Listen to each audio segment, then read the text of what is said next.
Welcome to another bonus edition of Upon Further Review. And in this edition, we'll be talking about the Pittsburgh Steelers at the Atlanta Falcons.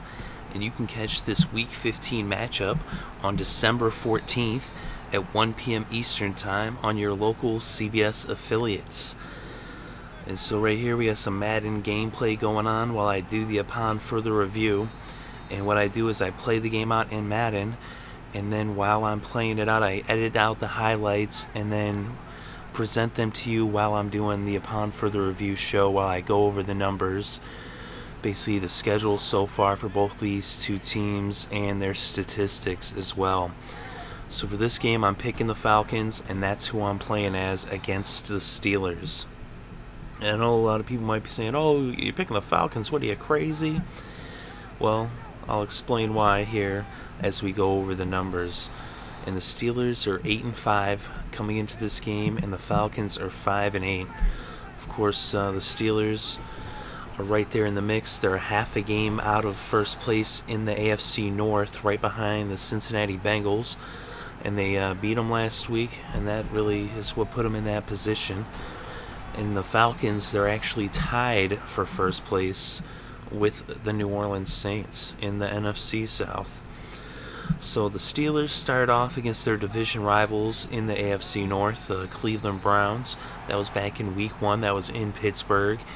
The Steelers jumped out to a big lead early, but the Browns came back to tie up the game, and the Steelers won with a late field goal, and they ended up winning by 3 points, 30-27. Then in Week 2, the Steelers went to Baltimore, and they lost by 20 points on the road against their division rivals, the Ravens.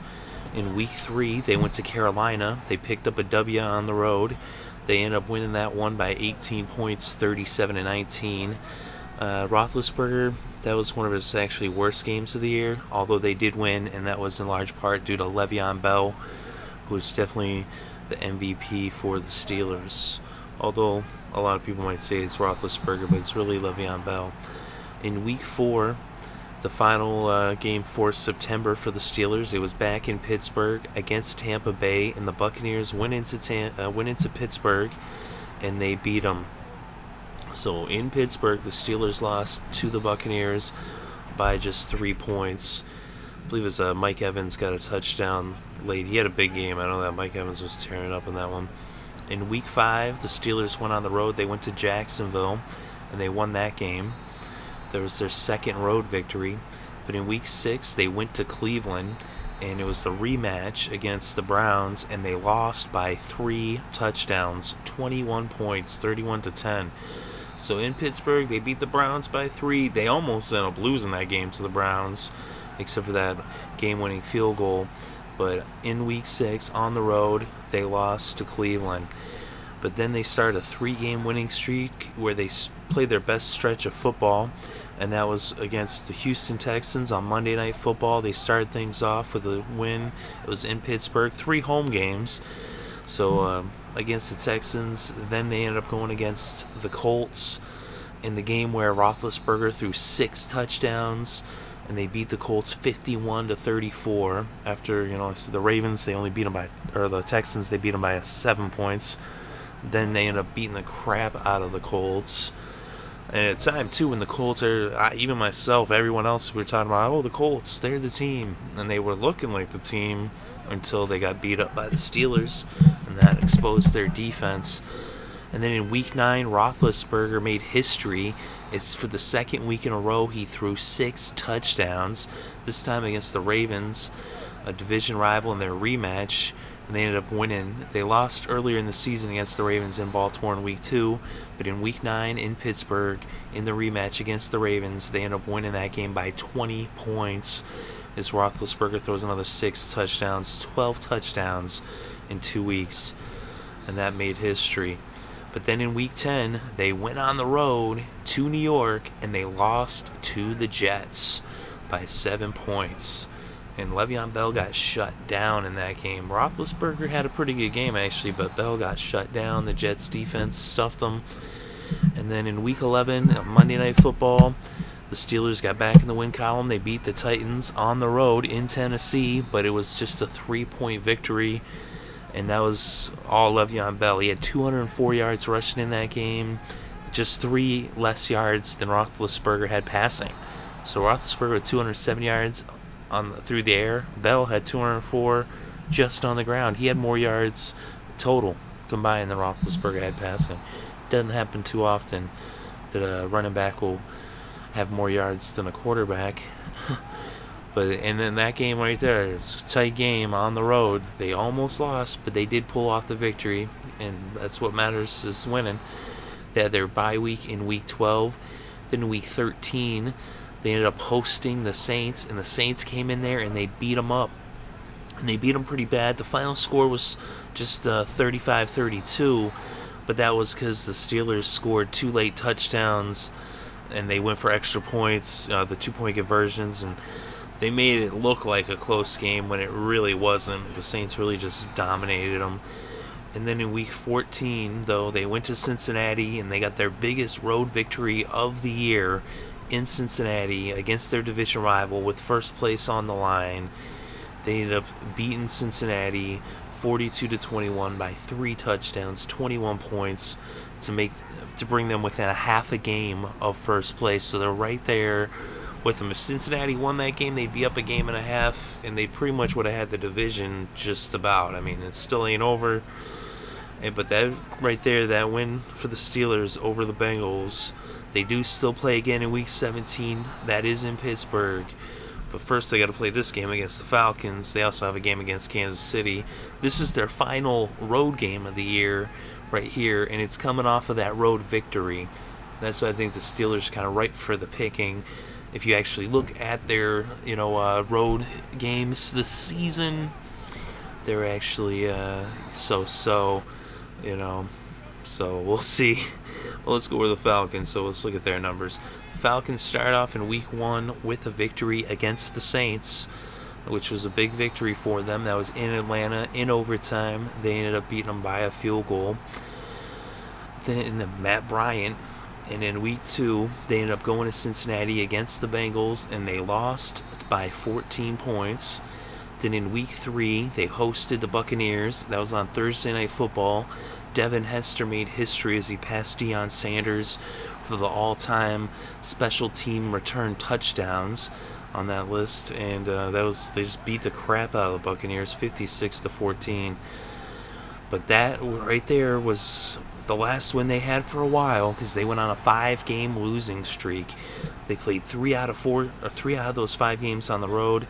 Starting off in Minnesota, they lost. They got beat up. And a large part of this had to do with their issues on their offensive line. They had a tight end playing tackle. Then they went to New York. They lost to the Giants by double digits, 10-point loss. Then they were at home against the Bears. They lost that one also by double digits. They lost that one by 2 touchdowns, 14 points. Then they ended up going to Baltimore. They lost that one by 22 points. Then they hosted the Lions, and that was in London, like that game against the Lions, and they were winning, but they lost by 1 point. They then had their bye week, and at the right time, because then they went on a 2-game winning streak on the road to boot. Of course, it was against the Bucs in Tampa Bay, and then against the Panthers in Carolina. But then in week 12, they ended up hosting the Browns, and they lost that game. They almost won, but poor clock management by their coaching staff pretty much just handed the Browns the victory. They lost that one by a field goal, 2 points at the end. Dramatic fashion. They should have had that one. That should have been an extra win. They'd actually be up a game in the division right now if they had won that game. But ifs and buts were fruits and nuts. We'd all have a Merry Christmas. And so now in week 13, they ended up hosting the Cardinals, and they beat the Arizona Cardinals. And that's the thing. People say, oh, you're crazy. You picked the Rams over the Cardinals. Well, the Cardinals lost in Atlanta. So, ain't too crazy to think that they would lose to the Rams, the Rams had beaten the Seahawks.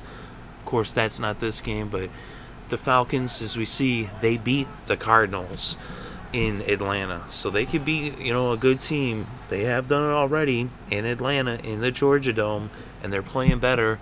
Although last week on Monday Night Football, as I'm sure everybody saw, they ended up losing to the Packers, but there's no shame in that. They lost by just 6 points. They were actually getting just smoked. In the second quarter, they let up 24 unanswered points. It was a tie game before that. In the first, it was 7-7, 24 unanswered by the Packers in the second quarter. Going to the locker room at halftime, down 31-7, but they came back in the second half, and they kept fighting and fighting and fighting. I mean, you could say, of course, the Packers kind of fell asleep at the wheel, or they just kind of let up because they had such a big lead. But even so, I mean, it's 30 minutes of football left. It's anyone's game. You got to close out. And the Falcons didn't give up. You got to give them credit. They did not give up. They kept fighting. They brought it, within 10 points. And then they went back down. They brought it within 10 points again. They went back down. And then eventually at the end, they got that late touchdown that made it a 6-point game. They weren't able to get any onside kicks. They kept trying to onside kick it. But they, in the end, they just fell short. A valiant effort, especially after the way they got smoked in that second quarter. So, I mean, Green Bay kind of really just dominated them, but give them credit that they didn't give up. And, it'd be one thing if they just rolled over and took the loss, but the fact that they kept fighting shows that there's still fight left in these Falcons. They know that the division's there for the taking. Right here, they need a win in Pittsburgh. They almost, sad to say, could afford to lose this game, although Pittsburgh really can't. When you look at the remaining 3 games here, the Falcons got Pittsburgh at home. Next week they go to New Orleans. Then they finish with Carolina in the Georgia Dome. So the division's right there in front of them. They got to win those division games. But right here against Pittsburgh, I think they can kind of pull off a stunner and beat the Steelers. If you actually look at the schedules and you see, well, you know what? The Falcons, although they did have that stretch there where they lost 5 in a row, if you look at the last 5 games, they're 3-2 in those last 5 games, and that includes a win over the Cardinals, who are the number 1 seed and the only team with 11 victories this season, and only a few teams, only a couple teams have beat the Cardinals. 3 teams, 11-3, and one of those teams, that's the Falcons. So the Falcons could beat even the best team. And the Steelers have proven that they can lose to even the worst team because they've lost to the Jets. Alright, so, and they also lost to the Buccaneers. So, and I think that the Falcons, hey, if the Jets and the Bucs could beat the Steelers, why can't the Falcons? I think they definitely can. Like I said, it's in Atlanta. Let me just quickly go over the numbers here. When it comes to passing proficiency, the Steelers are number 2 in the NFL in passing yards per game. The Falcons are 5th. So both these teams can air it out, and we should see a lot of offense through the air in this game. And especially when you look at their defense when it comes to the pass, the Steelers are 23rd, the Falcons are 32nd. So neither of these 2 teams can stop the pass. Of course, the Falcons are dead last against the pass, so you would expect Roethlisberger to have a big game, and Matt Ryan as well. So you should see just like huge numbers from Antonio Brown and Julio Jones, Roddy White, Martavius Bennett, Marcus Wheaton, everybody just, they're all going to get big numbers. At least that's what they should happen if things play out the way they look on paper. Then we look at the running games of these 2 teams. The Steelers are 8th in the league in terms of yards on the ground. Falcons 23rd. We look at the run defense. The Steelers are 9th. Falcons 21st. So the Steelers have the advantage in the passing game, and they have the advantage in the running game. The Steelers are one of the better teams at running the ball, especially Le'Veon Bell is one of the better running backs in the NFL, and he's really excellent when it comes to catching out of the backfield. Falcons been struggling to run the ball all season. A lot of that has to do with the issues they've had on their offensive line, although the line seems to be better than it was earlier in the season. Still needs work, though. And the Steelers can shut down the run, so the Falcons should actually have trouble running the ball in this game, whereas the Steelers should have no problem running the ball. So advantage Steelers. And then we look at points scored. The Steelers have put up the 6th most points. The Falcons the 10th most. So both these teams can put up points. They can score. And it should be a high-scoring game. And we look at the points against. They both allow a lot of points too. The Steelers are 21st when it comes to stopping teams from scoring. And the Falcons are 24th. So both these teams can't stop teams. Again, the advantage goes to the Steelers. On paper, statistically speaking, the Steelers have the advantage in all the categories. It's all in their favor, so they should win, actually. But that's, the games aren't played on paper, they're played on the field. So the easy pick would be to pick the Steelers. That's easy. Anybody could pick the Steelers. But if you've been paying attention, you see the Steelers are a team that they don't always come through. They'll surprise you. They'll play so good, and then they'll turn around and lay an egg. And the thing is that it comes down to their defense. They can't stop the pass, and that's their Achilles heel. And the Falcons are a passing team. In this game here, in the simulation, I ended up actually kind of beating them more with the run. And that's actually the thing. The Falcons need to have some success on the ground, set up play action, open up their passing game, and that's how they could win this one. They need their defense to come through too. They need to keep Roethlisberger off the field. They need to keep Le'Veon Bell off the field. Le'Veon Bell, if he can put up big numbers, the Steelers should win. Still, I'm taking the Falcons there at home. I believe they could come away with this one. I think it's going to be high scoring, probably like 42-38 or something crazy like that. Maybe, like 37-35, I don't know. It's going to be crazy. It's going to be high scoring. Should be a close game. I said I think the Falcons end up winning this one, but it'll be within one score, in my opinion. That's just what I think. Let me know what you think in the comments section below. Very interested to read your thoughts and opinions. Do you think the Falcons will win? Do you think the Steelers will win? Why do you think they'll win? Depending on who you think is going to win. Either way, let me know why. And thank you very much for listening. It is greatly appreciated. If you enjoyed the show, go ahead and hit the like button. And if you want more content such as this, go ahead and subscribe. Once again, thank you for listening. It is greatly appreciated. I hope you're having a good day and have a great weekend and enjoy all the sports.